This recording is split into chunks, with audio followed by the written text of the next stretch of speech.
em Yad Hashmonah. Yad Hashmonah é o único mochave cristão de toda Israel, tá? Os cristãos hoje são cerca de 2%, messiânicos 0,3% da população, tá? Antigamente eram kibbutz, né? Nos moldes socialistas, cada um dividia as funções, todos os salários, o cuidado das crianças, tudo era, as refeições todas feitas em conjunto. Hoje em dia não é mais assim, né? Mas a comunidade, esse sentimento de comunidade é muito forte. São cerca de 300 pessoas hoje, 70 famílias, tá? Esse Moshav, esse kibbutz, foi fundado por finlandeses que não tinham nenhuma relação com o judaísmo nem com Israel. Eles vieram aqui ser voluntários em outros kibbutz e apaixonaram por Israel, pelo povo, pela cultura, e resolveram pedir ao governo por que não a gente ter o nosso próprio kibbutz com a nossa fé, certo? E desde então houve esse crescimento. Essa estrutura que vocês estão vendo aqui é o hotel, né? O hotel da cidade, que é responsável pela arrecadação, né? Pela manutenção também do Moshav, certo? Nós vamos entrar hoje agora, né? Vamos conhecer o Jardim Bíblico, que é uma estrutura que foi criada há 20 anos com peças originais do tempo bíblico.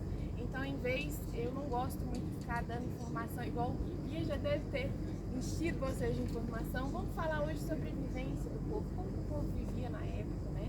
A gente tem alguns instrumentos, algumas situações, vamos falar um pouco do dia a dia do povo e trazer para essa linguagem da Bíblia, né? Para a gente entender mais ou menos quando a gente lê o que eles estavam falando exatamente, certo? Então vamos para a nossa primeira parada.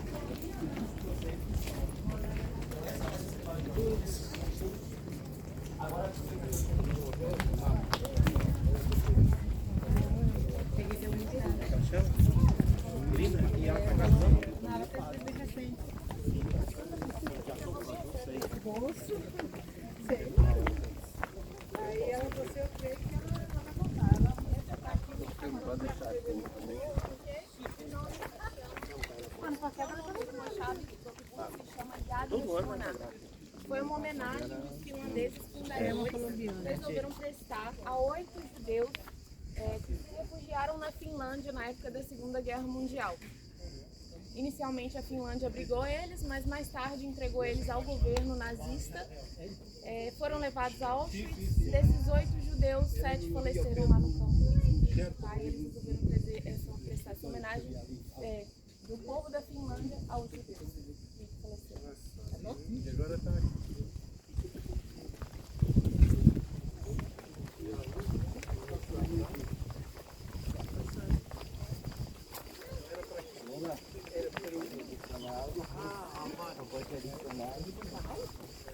Gente, então, o Camilo agora explicou que o Yad Hashmonah é em homenagem para essas 8 pessoas que foram entregar na Segunda Guerra Mundial por nazistas. Então, talvez você lembra que nós estamos visitando em Yad Absalom também, em Jerusalém. Nós estamos vendo essa fila de Yad Absalom. E também tem um lugar, um museu que chama Yad Vashem, né? Então, Yad, eu falei que é mão, mas também na Bíblia, mão também é alma. Então, você não tem corpo para enterrar, mas tem um lugar que pode construir em homenagem para as pessoas, que não é túmulo, não tem corpo, mas é em homenagem, em memória para eles. Então, Yad é também um tipo de alma.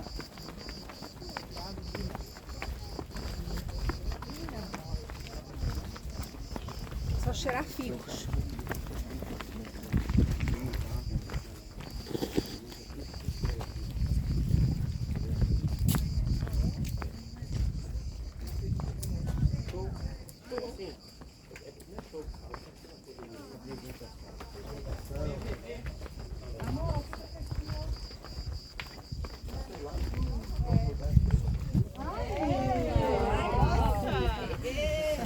Até a guia.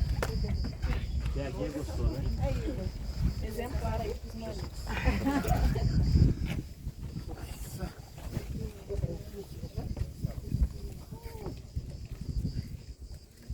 Aqui tem vários lugares para isso. Se quiser vir para cá, ó. Olha aí. Aqui, ó, Tá dentro. atenção que a gente está agora. agora, eu queria que a gente se localizasse no território de Israel, né? Aqui a gente tem oeste, leste, norte e sul, tá? A norte, essa serra que vocês já estão vendo ali, já é a divisa com o território da tribo de Benjamim, certo? A leste, a gente vai ter num vale, né, no vale, vocês podem ver, mais pra frente a gente vai pra lá, é o vale aproximado da localização da casa de Abinadab, que foi um local que abrigou a Arca da Aliança por cerca de 20 anos, certo? Algumas pessoas acreditam que a gente esteve muito, muito perto da casa de Obed-Edom, né? Por conta desse deslocamento até Jerusalém, nós estamos bem próximos, né? Então, algumas pessoas acreditam que essa seja a localização aproximada da casa de Obed-Edom, certo? Agora, a oeste, em dias mais claros, mas hoje está bem borrado, dá para ver até o mar, dá para ver Tel Aviv, né? Isso é um pezinho assim bem fininho. Então, além disso, a gente tem dois marcos. A gente tem um caminho para a aldeia de Emaús, certo? A aldeia de Emaús existiu até 1967 e escavações também encontraram, tipo, plaquinhas escritas, né? Orientando as pessoas no caminho para chegar na cidade de Emaús. Quem lembra o que aconteceu nesse caminho?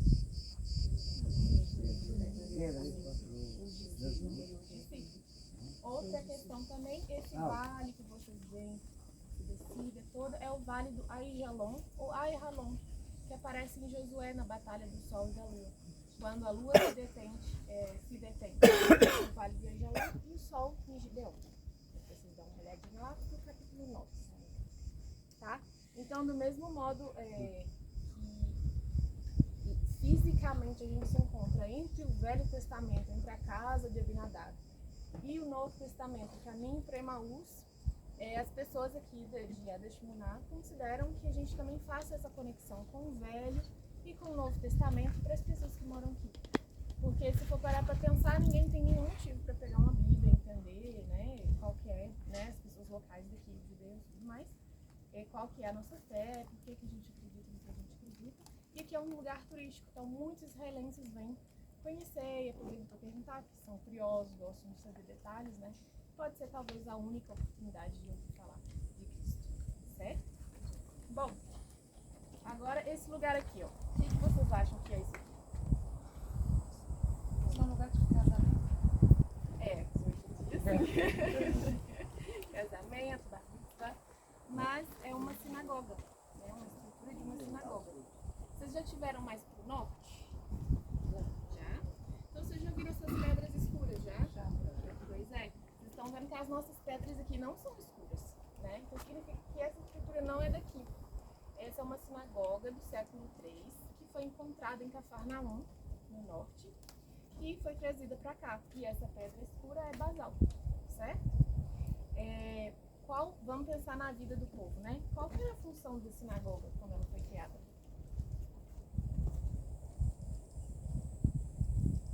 Unir as pessoas para ouvir a palavra de Deus. Uhum. A palavra sinagoga no hebraico significa literalmente casa de encontro, lugar de encontro. Então, quando foi criada, tinha um templo, né? Então, o templo ficava para as orações, para os sacrifícios, e a sinagoga para um local de encontro, para a leitura da Torá, para atualização, né, do que estava acontecendo.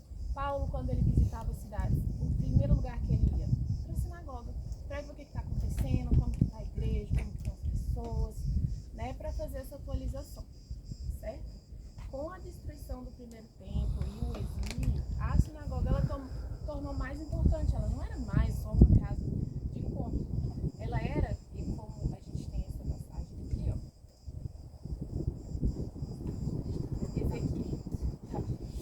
Ezequiel 11:15. Eu lhes darei um pequeno templo nas terras de onde vieram. Então, essa passagem é uma confirmação para o povo, né, que a gente não tem muito tempo, né, estamos longe de casa, podemos fazer a nossa adoração na sinagoga. E foi assim que a sinagoga foi ficando mais e mais importante. Com a destruição do segundo templo, ela atinge o ápice da importância, né, e até o dia de hoje não existe o templo para o sacrifício. Então ela começa a se tornar muito, muito mais importante, inclusive usando a oração na substituição dos sacrifícios, né? Existe uma passagem em Provérbios 12 que se fala pagar com os frutos da sua boca. Só que frutos em hebraico, é uma palavra que pode ser interpretada como novilhos, bois.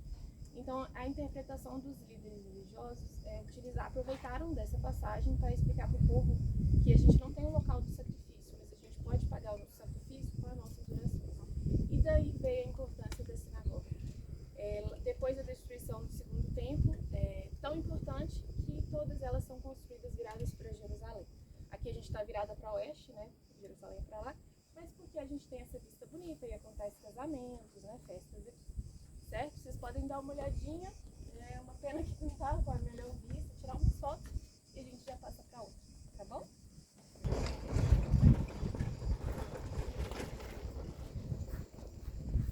Essa paisagem aqui. O negócio era sério.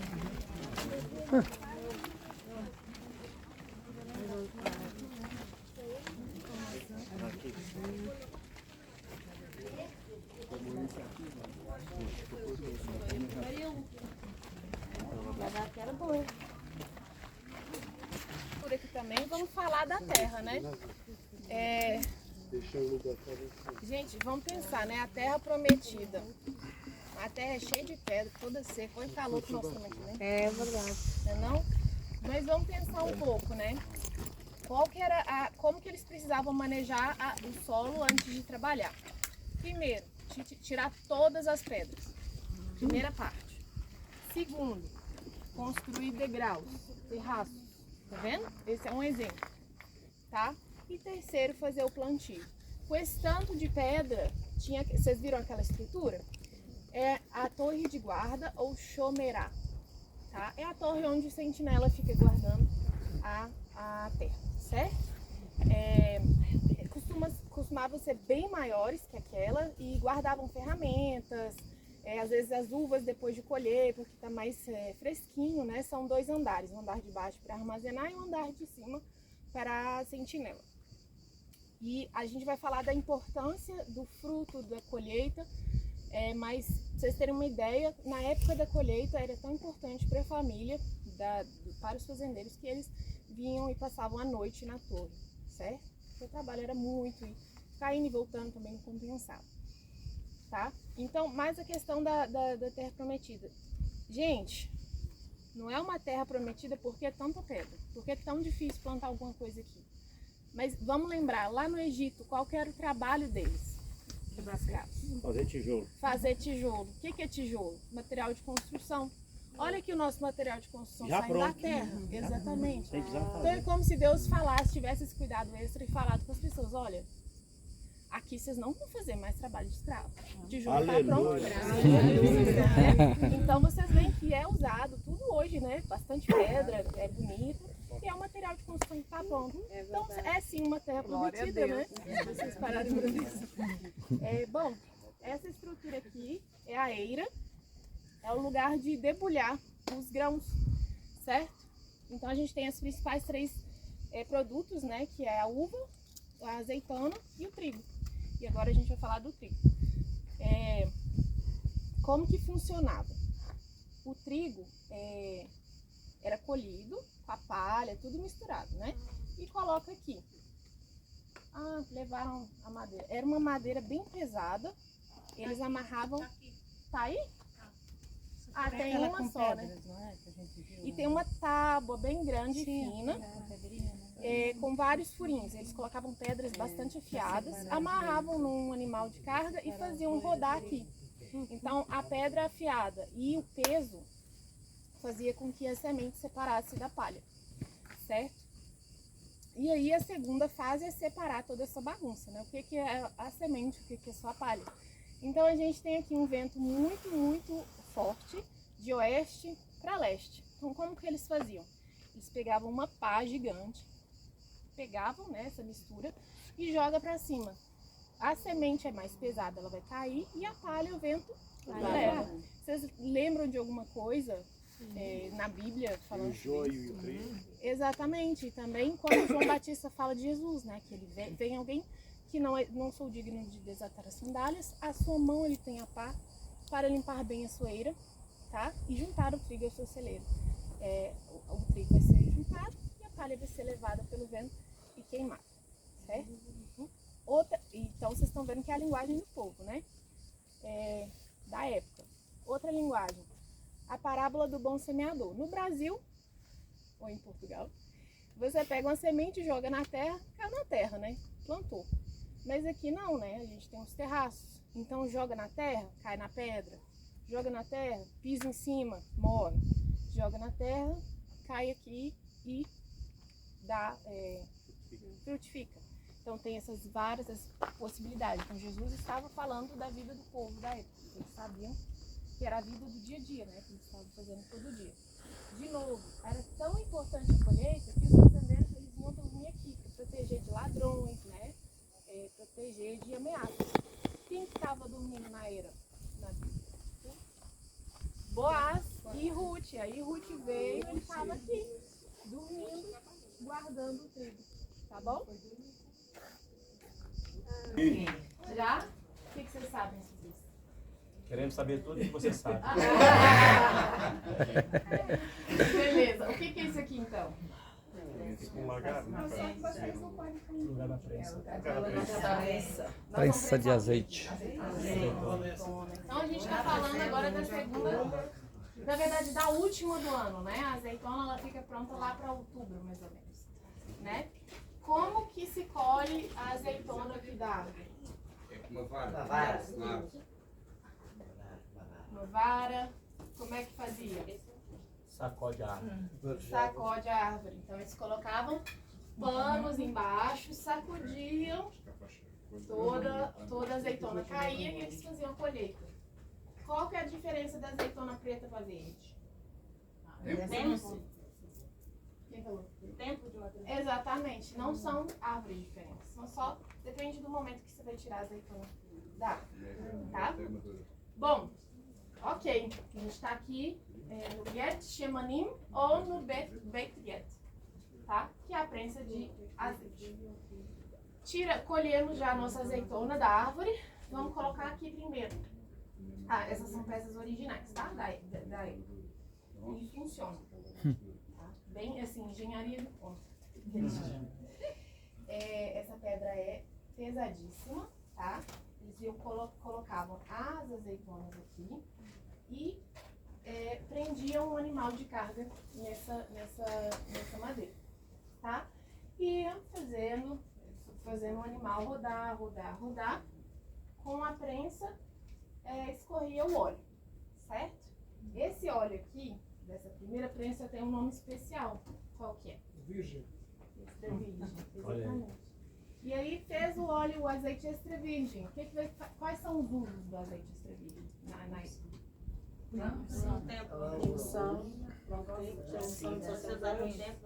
Esse era um azeite muito especial. Então ele acendia a menorá, né, a lamparina, no templo especificamente, ou era usado para unção de profetas. Então era o extra virgem, era para unção, tá?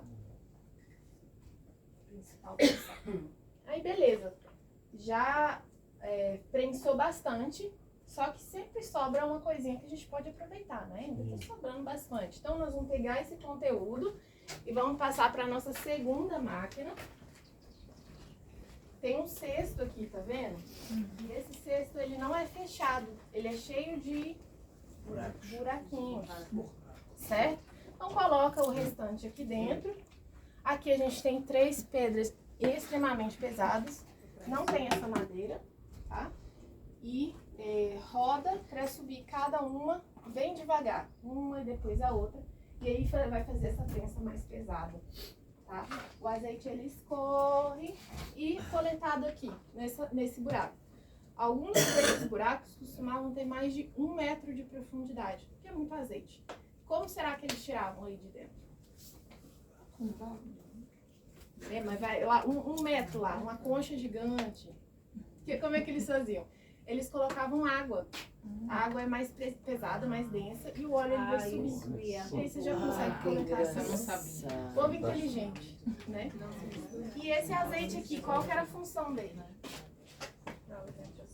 Alimentação, cuidar da pele de ferida, o que mais? Cozinhar.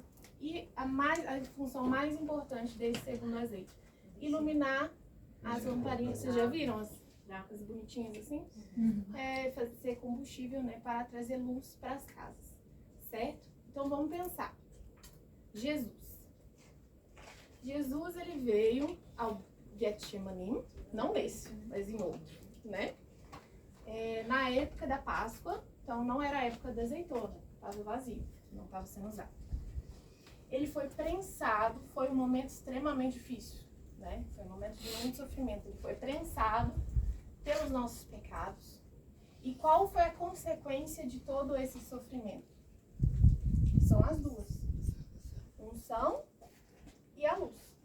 Então ele veio ao Getsemane, foi prensado com umas olivas e trouxe para nós esses dois resultados para a nossa vida.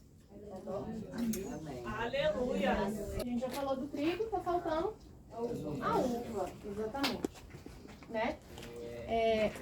Antes de falar da estrutura mesmo, vocês já viram essas videiras? Já viram de perto?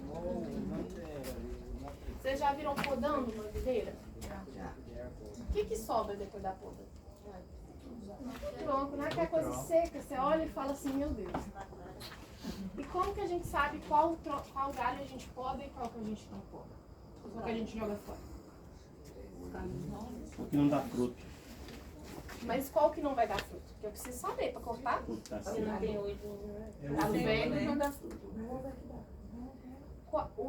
Você vai cortar fora todos os ramos que não estão presos à videira principal.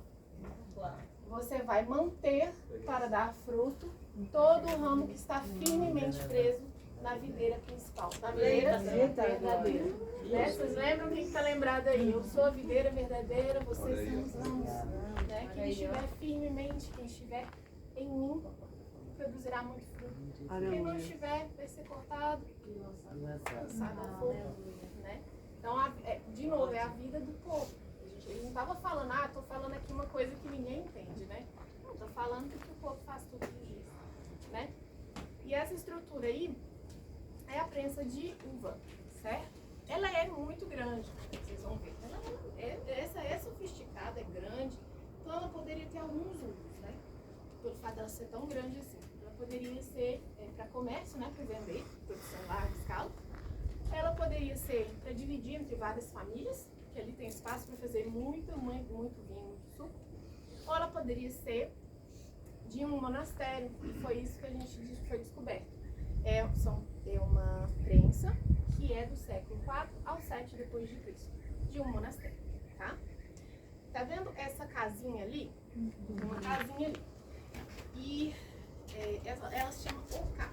Tem várias ocás, vocês vão ver as casinhas assim, só que não tá inteira, né? São os restos. Cada ocá dessa poderia ser usado para um tipo de uva, para uma família, né? Vai depender do que você está fazendo. Por isso que em larga escala tem vários espaços de prensa, né?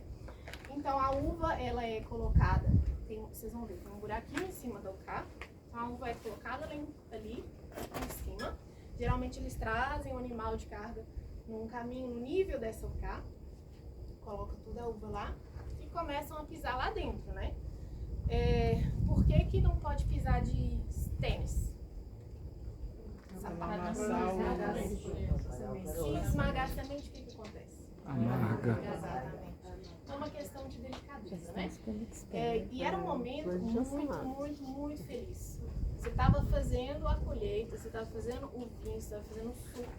É o fruto daquilo que Deus te deu, né? Então a família inteira vinha, era festa, as crianças vinham pisar, né? Toda aquela interação. Tem um ralinho assim, um buraquinho, em cada ocá, e era coberto, né? Fez a pisadura, pisou bastante, tira o ralinho, a pedra, e ela vem escorrendo por essa estrutura que vocês estão vendo mais pra cá, eu mostro logo em seguida, e aí vai drenando para esse espaço que tá mais pra cá, que é tipo um buraco, duas piscinas assim, com escada, onde eles colocavam vasos ou odres, né? E aí, o que vocês lembram sobre... Acabei de fazer meu vinho tá novo. Eu posso pegar aquele odre velho? Não. Que eu já tenho, já tá usado? Não pode, né? O que tem que fazer com o vinho? De novo, né? Mais uma linguagem da época que todo mundo estava entendendo, né? Era a Bíblia do povo, certo? Beleza, então, mas do mesmo modo, né, que pisou, sobrou alguma coisa, né? Dá para fazer alguma coisa. Então a gente tem essa estrutura de madeira ali no meio, tá vendo? Que ela é usada para fazer a prensa manual do restante que sobrou da outra. É uma prensa grosseira, então ela vai esmagatar. Então, o que eles faziam? Ou eles faziam vinagre, que já era amargo mesmo, né? Então, basicamente, esse era os usos. Vamos passar ali rapidinho, então, para a gente ver isso tudo.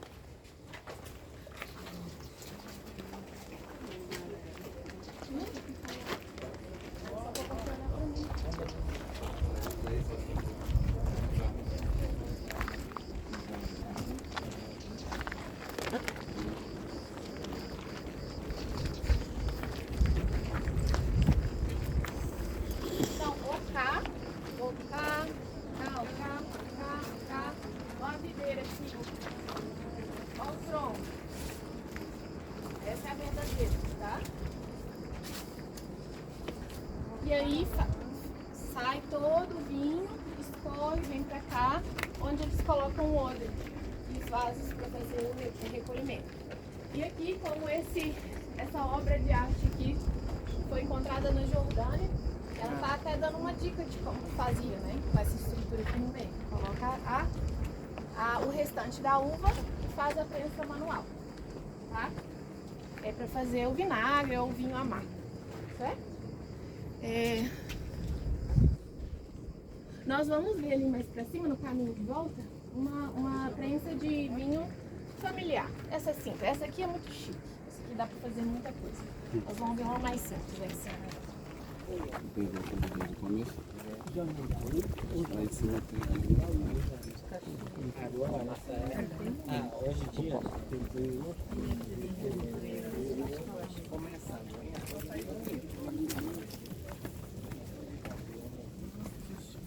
Os cachos de uva lá.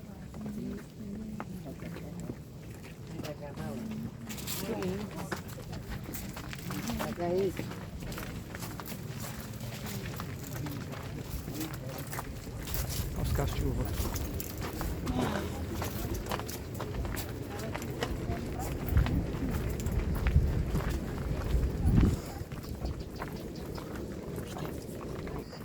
É uma família só, tá? Mais que suficiente.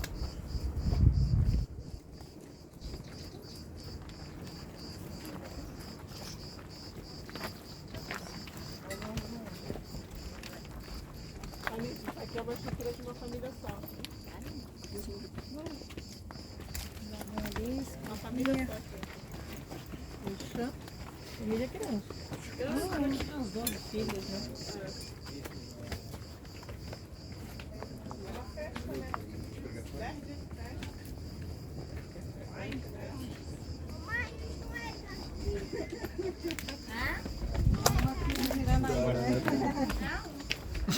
Rapaz, o Rafa ali deu uma pregação para mim, 40 minutos. Vamos salvando direto, hein? Você deixou cair, Vinícius? Deixei. Pode. Ai, graças a Deus.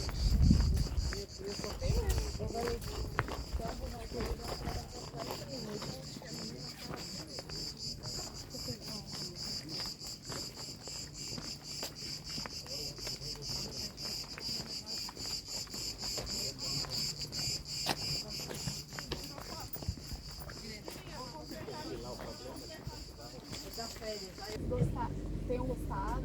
Quando lê a Bíblia, imagina o povo lá na eira, imagina o povo lá plantando, usando as máquinas, né, na videira, podando a videira, tá?